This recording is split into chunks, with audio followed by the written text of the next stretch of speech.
Balitang palalawigan naman po tayo, AFP Southern Luzon Command at Commission on Elections nagsanib puwersa sa paghahanda para sa nalalapit na halalan sa 2016.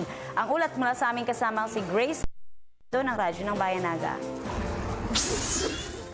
Ngayon pa lang ay pinagsasanay na ng pamunuan ng Armed Forces of the Philippines Southern Luzon Command ang mga sundalo magsisilbi sa nalalapit na halalan 2016.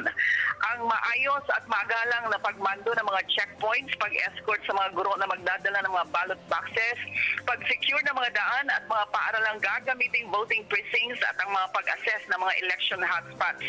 Ipinahayag ngayon ni Chief PIO Solcom Major Angel Guzman na ngayon pa lang ay minomonitor na rin nila ang mga extortion activities ng ilang mga makakaliwang grupo at ang mga panggugulot pananakot sa ilang mga residente sa mga liblib na baranggays. Ang mga lalawigan ng Batangas at Quezon ang may napapaulat na extortion ng mga ilang armadong grupo at ngayon pa lang ay sinisikap na ng AFP na ma-neutralize ito.